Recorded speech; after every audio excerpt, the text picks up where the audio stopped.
Baru-baru ini ada qasidah menyebut lil madad, madad, madad. Suara tak sedap.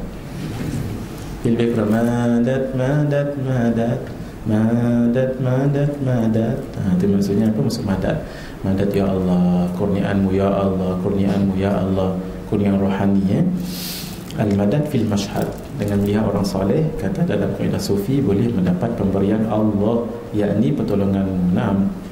Iaitu menyebut banyak kali, tetapi dalam solat kita menyebut iyyaka na'budu wa iyyaka nasta'in sekali sahaja. Adakah ia tidak bersyangka? Tidak bersyangka. Apa salahnya? Sebab ini kita madad di sini. Malah kalau kita sebut banyak kali suratul Fatihah dengan sengaja batal, seolah-olah kita menambah ayat dalam Al-Quranul Karim. Ini kita menyebut ini tidak ada kaitan. Ini kita ya Allahu ya Allah ya Allahu ya Allah, doa. Bila kita sudah rasa dzuk, dia jadi ibtihal. Mula-mula doa kemudian dzuk, bila dzuk sedap, dia jadi ibtihal. Ya Allahu ya Allah ya Allah ya Allah. Seolah-olah kita minta ya Allah. Itu bukan sembarang. Itu orang yang boleh sebut, tu orang yang dah sampai mesra sangat dengan Allah. Banyak kali kita sebut ya Allah, walhal Allahumma hdina fiman hadait, amin. Tidak banyak kita sebut Allah. Apakah ini juga salah? Tidak. Karena kita sebut madad, madad banyak kali ya Allah dalam sembahyang. Lebih kuat permintaan kita kepada Allah dengan pertolongan apa? Salawat. Salat itu sendiri, salawat dalam solat, tasbih, zikir. Jadi sembahyang adalah ibadah paling besar yang kita persembahkan kepada Allah. Lengkap dalam tu ada 5 rukun Islam. Maka kita sebut sedikit saja pun khair. Tapi di luar banyak-banyak kita sebut. Sebab apa? Lebih kuat dan lebih jitu, lebih lagi semangat dan lebih terasa lagi kita memohon. Bukan bermakna kita melebihkan di luar daripada permintaannya, daripada dalam solat. Solat itu sendiri sudah permintaan. Tapi di luar itu kerana kita lalai, kerana kita al-Fatihah perempuan, lupa dan sebagainya, minta lebih sikit tidak mengapa. Dan ini bukan syirik ya. Bila kita sebut madad, madad, madad, itu bukan syirik, sebab kita memohon kepada Allah. Sama juga konsep tawassul, konsep isti'anah, konsep istighatsah, tabarruk. Faham konsep ini? Kita memohon kepada Allah melalui, boleh. Baik, kita berdoa lepas sembahyang, apa kita baca? Bismillahirrahmanirrahim. Itu tawassul dengan apa? Bismillah. Alhamdulillahirabbil alamin. Tawassul dengan apa? Pujian. Wassalatu wassalamu. Tawassul dan mengambil barakah dengan salawat dan dengan salam. Kenapa tidak? Assalamualaikum warahmatullahi wabarakatuh. Assalamualaikum ya Allah ya. Kenapa tidak? Kenapa harus dengan salawat? Kita mengambil barakah dan tawassul dengan salawat itu. Sebab apa? Konsepnya apa? Konsepnya ialah kita memohon kepada Allah melalui. Itu tidak salah. Nabi yang mengajar kita sedemikian. Allahumma bihaqqis sa'ilina alaik. Ya Allah, Nabi keluar daripada rumah nak pergi tempat solat. Ya Allah, dengan hak orang-orang yang memohon kepadamu. Kenapa Nabi minta sedemikian? Tak perlu direct terus Nabi minta, boleh. Zaman kemarau berlaku zaman Sayyidina Umar bin Khattab. Apa beliau buat? Sayyidina Umar ini Nabi pernah bagi jaminan, lau kana nabiyyun min ba'di lakana Umaru. Kalau ada Nabi selepas ke orang itu Umar. Sebab apa? Sebab Umar ni tegas. Nak jadi pemimpin dia mesti tegas. Sayyidina Abu Dzar Al-Ghifari, ya Allah ij'alni sayyidah, jadikanlah aku ketua. Kata Nabi, kamu tak layak. Walaupun kamu ni alim, warak, tawaduk, kamu tak layak jadi pemimpin. Sebab apa? Jiwa kamu ni lembut. Nanti dihadapkan orang mencuri, kenapa kamu mencuri? Oh, nampak tegas. Saya sudah 4 hari anak saya tak makan. Oh, lagu tu ke? Oh, dia pula yang kesian. Sayyidina Umar tegas, sebab itu dipanggil Al-Faruq. Jadi Nabi dan pemimpin mesti tegas. Ini pun sama. Kita meminta tidak ada salah. Beribu-ribu kali silakan sahaja, asalkan kita tahu konsepnya memohon kepada Allah. Assalamualaikum. Waalaikumsalam warahmatullahi wabarakatuh. Bolehkah Ustaz terangkan tentang perkahwinan seorang Muslim dengan perempuan Kitabiyah? Lupa baca Allahumma hidayatan dia sawab tadi. Kita diajar din kalau nak jawab soalan, baca dulu Allahumma hidayatan Lisawab. Anda nak ijazahkan itu. Nah, ini daripada guru kami Syekh Wan Muhammad Saghir, dan beliau ambil daripada isteri beliau, iaitu daripada isteri beliau, dan isteri beliau mohon maaf, beliau ambil daripada mak beliau Wan Maimunah, kata silap Ustaz. Wan Maimunah ini ambil daripada pak beliau, iaitu Syekh Wan Ahmad Zain Al-Fatani dalam kitab Fatawa Fataniyah, ada dalam ni. Nah, sebelum kita nak jawab soalan, baca dulu Allahumma hidayatan lis-salah. Nah, kahwin dengan wanita kitabiyah boleh, tapi syarat, siapa dia wanita kitabiyah? Wanita itu yang beragama Yahudi, agama Nasrani, tapi syarat. Persoalannya, ada tak zaman lah ni kategori ni? Itu persoalannya. Boleh tak kahwin hukum asal tadi? Boleh tak kahwin? Boleh. Tapi apakah ada mereka di zaman sekarang ini? Sebab yang dikatakan wanita kitabiyah, first, dia mesti pure orang Yahudi, orang Nasrani. Satu, dia bukan campur-campur. Yang kedua, dia mesti mengamalkan apa yang ada di dalam kitab yang asal itu 100%, tidak boleh bercampur-campur. Kalau ada, silakan sahaja. Kawan anak katakan ada dekat Greece ni, ada. Sebab itu orang Arab pergi ke Greece, katanya ada. Wallahu a'lam bissawab. Setakat yang Ustaz jumpa, yang Ustaz dengar lah, setakat ni tak ada lagi jumpa orang ini. Dan mereka mesti berpandukan kepada kitab betul. Kitab betul dalam ajaran kitab mereka. Kan entum baca kitab siapa ambil Religions in Malaysia kan? Kan ada dia punya, entum ambil, entum boleh ada ambil Ustaz Zubaidi, kawan anak yang mengajar tu, anda tahu sikit-sikit. Kalau betul-betul diamalkan, ada peraturan-peraturannya, tidak boleh membunuh, tidak boleh berzina. Hatta dalam kitab mana tak ingat, kitab apa, kitab agama Buddha ya. Ajaran agama Buddha malah tidak boleh menyanyi-nyanyi, tidak boleh berdancing-dancing. Tadi yang anda dengar gitu di masya-Allah. Kalau mereka amalkan, silakan saja. Persoalan apakah ada lagi orang yang sedemikian?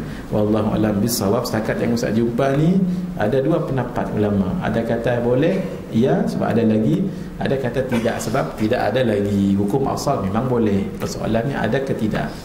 Itu sahaja. Kenapa harus kita kahwin dengan mereka? Ramai lagi orang UIA ataupun orang UM ataupun orang UKM. Assalamualaikum. Masya Allah, banyaknya soalan. Kita jawab pendek-pendek. Malam ni malam last Kalau boleh kita jawab semua tu, Masya Allah, kira kemai. Apakah hukum membuang kertas-kertas atau nota-nota yang ada padanya nama Allah ke dalam tong sampah? Kalau membuang dengan perasaan benci, istihza, boleh jadi murtad. Na'udzubillah min dzalik. Dalam perbahasan hukum, ramyul mashaf, meletak ataupun membuang mashaf, dia panggil apa istilah tempat-tempat kotoran, fil qadhurat, al-qadhurat seperti tanda, seperti tong sampah dan yang lain, ada perbahasan hukum. Kalau dia buang itu kerana jahil, maka dia berdosa. Tapi kalau dia buang kerana istihza, apa ni tak guna ni, jatuh kafir. Bila jatuh kafir, jatuh murtad. Na'udzubillah min dzalik. Jaga-jaga itu. Sama juga cincin yang ada Muhammad Rasulullah, dengan bawa dalam tandas. Kalau bawa, masuk dalam poket. Kalau tidak, letak di luar. Kalau ada pencuri, letak dalam poket. Jadi sebab hukumnya makruh mau bawa tu. Tapi kalau bawa kerana istihza ni mengecil-ngecilkan, mempersenda-sendakan, hukumnya jadi murtad. Na'udzubillah. Assalamualaikum Ustaz. Ada seseorang ini belajar tafsir Al-Quran melalui pembacaan, dan dia menyampaikan hasil pembacaan tersebut kepada sahabat-sahabat. Minta pendapat Ustaz, adakah ini dikira sebagai ilmu, sedangkan ilmu itu rukunnya perlu berguru? Dia baca sahajalah. Kalau dia sudah ada background dan dia ada talaqi, lalu dia baca surah Fatihah umpamanya, dia pernah belajar dulu dengan gurunya, walaupun tidak merujuk kepada tafsir yang dia baca itu, dan pemahamannya pun bagus, silakan sahaja boleh. Tapi yang tak boleh, orang tak pernah mengaji talaqi ni.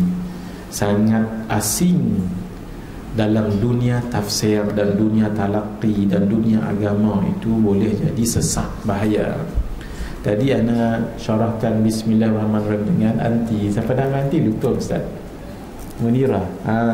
Tadi Munirah tanya Ustaz tentang tadabbur, tentang tafsir. Ana pun syarahkan begitu juga tadi. Sebab bukan senang. Translation itu bukan interpretation, bukan. Kalau translation tadi ana syarahkan Bismillahirrahmanirrahim, translationnya dengan nama Allah yang Maha Pemurah lagi Maha Penyayang. Itu baru terjemah. Tafsirnya dengan nama Allah yang Maha Pemurah kepada semua orang, apakah dia taat ataupun maksiat, orang Islam ataupun orang kafir, orang kaya ataupun orang miskin, tua ataupun muda. Itu maksudnya. Dan rahmat yang ada pada Rahman itu rahmat yang tidak lama, tidak berkekalan. Contoh, cantik, satu masa nanti orang itu tidak jadi cantik. Bijak, satu nanti hilang hafalannya. Hidup, satu hari nanti dia akan mati. Maka dia Rahman atas wazan fa'lan. Orang yang mabuk kita panggil apa? Anta sakran, kamu itu mabuk. Orang mabuk lama mana dia boleh mabuk? Paling lama pun sehari semalam. Macam ada pengalaman. Ustaz pun tak tahu, dia lebih kurang 2 hari 3 hari dia mesti recover balik. Tapi kalau Ar-Rahim yang Maha mengasihani hanya kepada orang Islam, nikmat yang halus-halus dan yang berpanjangan. Sebab tu Rahim umpamanya zauq, sedap dalam ibadah, dalam ketaatan, sedap dalam Islam, mendapat syurga. Itu semua adalah apa tu? Itu namanya tafsir. Karena itu orang terjemahan sahaja, tidak baca tafsir, takut-takut salah akan bahasannya. Terutama sekali kalau sampai kepada ayat-ayat mutasyabihat. Yadullahi fawqa aydihim, diterjemahnya apa? Tangan Allah di atas tangan mereka. Ini akidah ni boleh sesat ini. Kerana itu kalau dia sudah mengaji dan dia baca dan insya-Allah dia pernah berguru, insya-Allah silakan sahaja. Tapi kalau tidak, tetap dia dipertanggungjawabkan nanti. Malah lagi dia menafsir dengan pemahaman dia sendiri, walaupun betul dia menempah kepada neraka. Sebab itu jangan sembarang dalam bab Al-Quran. Baru 3 soalan 15 minit. Masya-Allah, macam mana nak jawab soalan semua? Kita cuba slow-slow, ringkas-ringkas jawab. Fadal. Apakah pendapat Ustaz? Assalamualaikum. Waalaikumsalam. Apabila meninggalkan amalan sunnah, maka hukumnya makruh kerana meninggalkan ganjaran yang diberikan. Adakah perkara ini pada amalan-amalan tertentu sahaja? Selalu meninggalkan sunnah itu nanti boleh membawa kepada meninggalkan yang wajib. Selalu melakukan yang makruh nanti boleh membawa kepada melakukan yang haram. Itu pegang kaedah itu. Karena itu usahakan entum untuk melakukan sunnah sebolehnya semua. Tapi kalau tak boleh, memang kita ada kekurangan. Guna kaedah ma lam yudraku jullu la yutraku kullu. Apa yang tidak boleh buat semua, jangan tinggal semua. Itu guna kaedah itu. Saya ingin bertanya, sebelum ini ada mendengar bahawa solat isyak dengan melewatkannya adalah afdal. Adakah ia benar? Jawapannya benar. Dengan itu persoalannya, meninggal bukan meninggalkan, mengerjakan solat isyak itu di luar daripada awal waktunya, itu ada perbahasan madhab. Adapun hadis, seorang bertanya dengan Nabi, ya Rasulullah, ayyul amalil afdal, apakah dia amalan yang paling afdal? Nabi jawab, as-salatu ala miqatiha. Wa fi riwayatin, riwayat yang lain, as-salatu ala waqtiha, sembahyang di atas waktunya, on time. Ulama katakan solat itu hanya 4 solat. Solat subuh, Zuhur, Maghrib, subuh. Adapun solat isyak berbeza. Solat isyak tak termasuk dalam hadis ini. Baiklah, kita ada 4 mazhab yang dominan. Mazhab Hanafi, Maliki, Syafi'i dan Hambali. 3 mazhab selain daripada mazhab Syafi'i mengatakan afdal kalau dilewatkan sembahyang Isya, afdal, supaya nanti kita boleh berqiyamul lail dan lebih malam lebih tenang, lebih malam lebih tenang. Hanya mazhab Syafi'i kita yang mengatakan afdal solat Isya di awal waktunya. Pendapat ni antum pegang. Jadi kerana itu macam kita lah ni, kita ni ikut mazhab apa ni? Mazhab lain daripada mazhab Syafi'i, sebab kita tengah mengaji ni kan. Kalau semua sembahyang, tinggal makhluk tu je kat sini, kameraman, kamera je. Dah kita patah balik sini jauh, masya-Allah. Kerana itu Imam Syafi'i selalu berhati-hati dalam sesuatu perkara. Sebab itu beliau katakan di awal waktu itu afdal. Adapun 3 mazhab yang lain kata setengah malam itu lebih afdal. Nanti pukul 12 nanti solat lebih afdal. Itu sahaja perbezaan. Yang lain semua mengatakan di awal waktu. Tapi dalam bab sembahyang Isya, faham betul-betul, mazhab kita sahaja mengatakan afdal, sebab mazhab Syafi'i selalu berhati-hati. Adapun 3 yang lain sunat mengerjakannya selepas daripada waktu tengah malam. Maksudnya ada pendapat ini. Terus, Assalamualaikum Ustaz. Sah atau tidak wuduk seseorang jika ada contengan mata atau pen di betisnya? Di betis. Betis itu anggota wuduk, tidak anggota wuduk? Bukan anggota wuduk, cat sekalipun, sisik ikan tebal ni pun dekat dekat situ tidak mengapa, sebab dia bukan anggota wuduk. Cuba kita alih sikit soalan ini pada kakinya anggota wuduk, baru kita boleh jawab soalan ni jelas. Tadi memang jelas sah sebab dia bukan anggota wuduk. Ini dekat anggota wuduk. Jawab dilihat. Kalau dia bentuk ain, tak ain, maka apa yang besar sangat kat sini? Batal, sebab dia macam Stockholm tak ke sini. Tapi kalau setakat tekan sikit, nampak tekan sikit, okey, sebab itu kecil saja, bukan besar sangat. Maka ada 2 kan, ada permanent, ada satu lagi whiteboard. Whiteboard. Masya-Allah, khair. Ada 5 minit lagi ni. Apakah status solat seseorang itu jika Al-Fatihahnya dibaca dengan tajwid yang salah? Contohnya 6 harakat dibaca 4 atau 3. Dalam perbahasan harakat itu ulama meringankan, tidak sangat. Tapi kalau makhrajnya itu boleh menyebabkan batal. Alhamdulillahi Rabbil Alamin, sedap je belakang. Jadi mula-mula Alhamdulillah. Batal tak batal? Solat tak batal. Solat yang tak batal dengan syarat dia ulang balik Fatihah tu. Kalau dia tak ulang, batal. Bila batal sesuatu itu, batal rukunnya, bukan batal solatnya. Kalau diulang balik tak batal. Jadi kerana itu pelajari membaca suratul Fatihah dengan betul. Dah lidah Melayu, tak boleh nak keras, tak boleh nak lembut macam Arab, tidak mengapa, kerana kita sudah pun belajar. Sengau sekalipun khair, boleh. Ada tuan dengar cerita sengau dulu kan? Tak payah cerita lagi. Aku tahu sebab tu. Khair.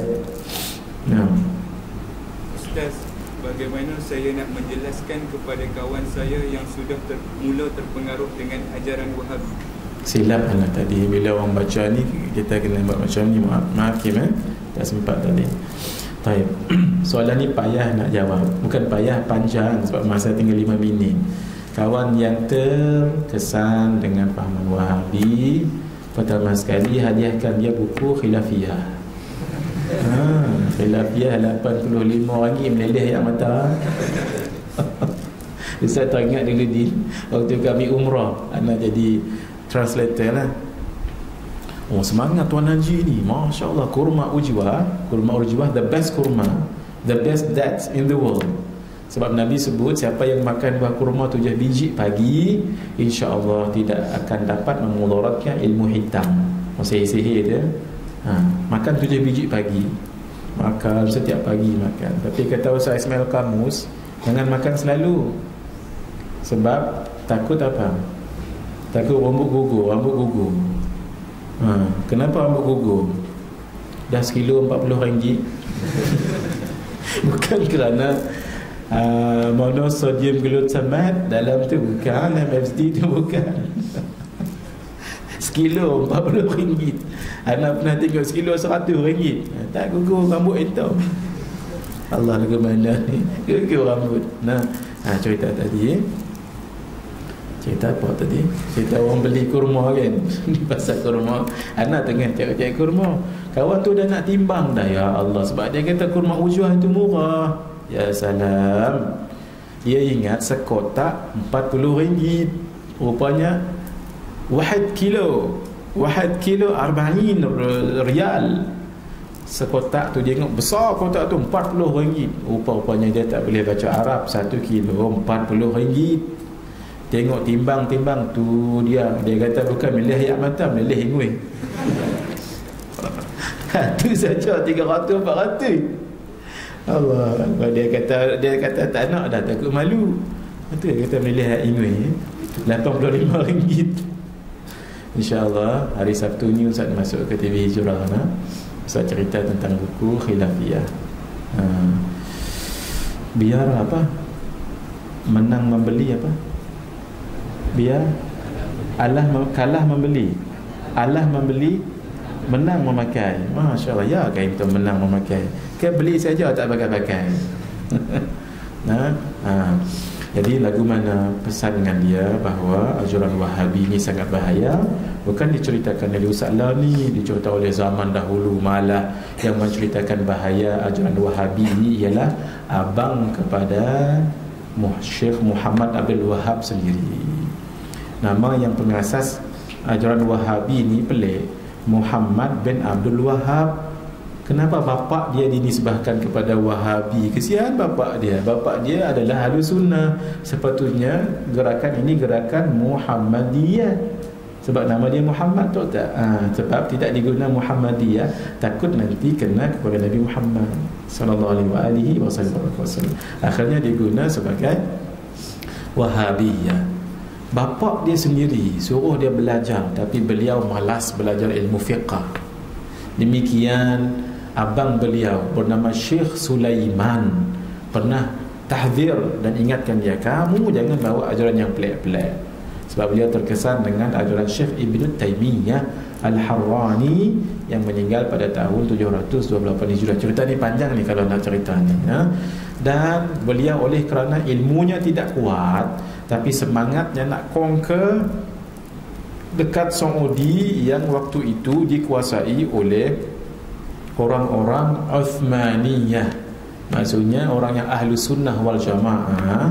Dan ketika itu Raja Saud perlukan bantuan untuk mengalahkan kerajaan Uthmaniyah ketika itu yang berada di bumi Makkah, maka perlu kepada kekuatan tentera. Dan akhirnya juga ada keterlibatan British. Ni kitanya panjang kalau ada masa nak cerita nanti. Dan siapa yang tolong? Yang tolongnya adalah tentera-tentera Syekh Muhammad bin Abdul Wahab. Dengan modal mereka, siapa yang bertawasul itu bukan minta pada Allah. Jadi kafir, orang kafir boleh diserang. Demikianlah tabarruk dan sebagainya. Dan orang yang berfahaman Wahabi ini bahaya. Kalau dari segi furuk tak apa, tidak berkunut tak apa, jari-jari begini silakan bukan kita suruh buatnya, tidak. Tapi kalau dalam bab akidah mengatakan Allah dekat Arash, 1/3 Allah turun, kemudian naik lagi, Allah bertangan, Allah bermuka, ini boleh bawa kepada aqidatut tajsim, aqidatut tashbih, boleh jadi kafir. Kesimpulan, ajak kawan ini, nasihat dia kalau itu mampu. Kalau tidak, ajak dia pergi kepada ustaz, bukan semestinya Ustaz Mahathir, siapa-siapa ustaz lah. Tapi syarat jangan Ustaz Wahabi. Bawa tambah lagi lah.